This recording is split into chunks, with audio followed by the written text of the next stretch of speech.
BC యువత రాజకీయాల్లోకి రావాలి. తెలంగాణ పల్లెల్లో నేటికిని కొనసాగుతున్న ఆధిపత్య వర్గాల పెత్తందారితనాలు నామరూపాలు లేకుండా పోవాలంటే స్థానిక రాజ్యాలు బహుజన వర్గాల చేతుల్లోకి రావాలి. స్థానిక రాజ్యాలు గ్రామ పంచాయతీ, మండల పరిషత్తు, ఎంపీటీసీ, జడ్పీటీసీ, జిల్లా పరిషత్, కోఆపరేటివ్ సొసైటీలు, డీసీసీబీలు, డీసీఎంఎస్లు, స్కూల్ కమిటీలు, గ్రామ అభివృద్ధి కమిటీలలోకి పెద్ద సంఖ్యలో చదువుకున్న యువత, బహుజన యువకులు రావాలి. అంటే బీసీ యువత పెద్ద ఎత్తున స్థానిక గ్రామీణ రాజకీయ రంగంలోకి రావాలి.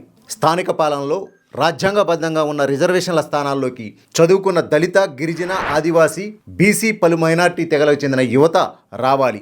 ఈ పని జరిగినప్పుడే గ్రామాలలో సామాజిక మార్పులకు దోహదపడతాయి. తరతరాలుగా బీసీ వర్గాలకు చెందిన వాళ్ళు ఎంబీసీలు, సంచార, అర్ధ సంచార జాతులు, ఉత్పత్తి కులాలకు చెందిన వాళ్ళు సంపద సృష్టికర్తలుగా ఉన్నారు. కానీ రాజకీయ రంగాల్లోకి రాలేదు.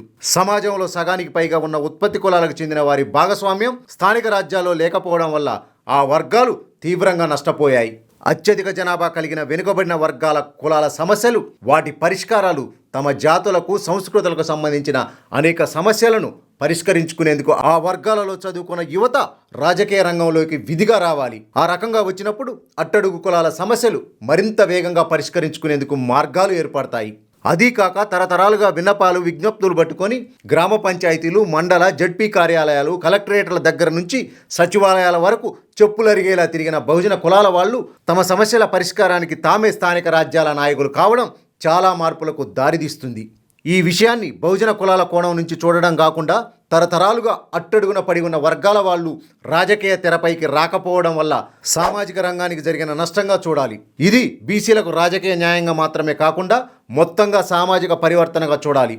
గ్రామాలు దేశానికి ఊపిరైతే ఆ గ్రామాలకు ఉత్పత్తి కులాలు, ఉత్పత్తి శక్తులే ప్రాణాలు. సంపద సృష్టికర్తలుగా ఉన్నవారు సామాజిక రంగంలోకి ఒడివడిగా అడుగులు వేస్తేనే గ్రామం, దేశం అభివృద్ధి చెందుతుంది. ఆ కోణం నుంచి బహుజన యువ నాయకత్వం విస్తృతంగా ఎదగవలసి ఉంది. కొత్త తరం తనకున్న పరిశోధనాత్మక ఆలోచనలను గ్రామాభివృద్ధిపై పెడితే ఊహించని అద్భుత ఫలితాలు వస్తాయి. గ్రామం ఆధునిక సాంకేతిక పరిజ్ఞానాన్ని అందిపుచ్చుకొని తన చుట్టూ ఉన్న సహజ వనరులను ఉపయోగించుకొని సంపద సృష్టించే కేంద్రంగా మారుతుంది. తెలంగాణ రాష్ట్రం స్వపరిపాలన, స్వీయ రాజకీయ అస్తిత్వం కోణం నుంచి 14 ఏళ్ల సుదీర్ఘ పోరాటం నిర్వహించి విజయం సాధించి ప్రపంచ అస్తిత్వ ఉద్యమాలలో నిలిచింది. స్వరాష్ట్రాన్ని సాధించుకున్న తెలంగాణ ఇప్పుడు బహుజన స్వీయ రాజకీయ అస్తిత్వాన్ని సాధించుకోవాలి. ఇది సాధించినప్పుడే స్వరాష్ట్రం సాధించుకున్న లక్ష్యం పరిపూర్ణమవుతుంది. ఈ దిశలోనే స్థానిక సంస్థల్లో బీసీలకు తమ జనాభా ఎంతో అంత శాతం రిజర్వేషన్లు ఇవ్వాలని చాలా కాలంగా డిమాండ్ చేస్తున్నారు.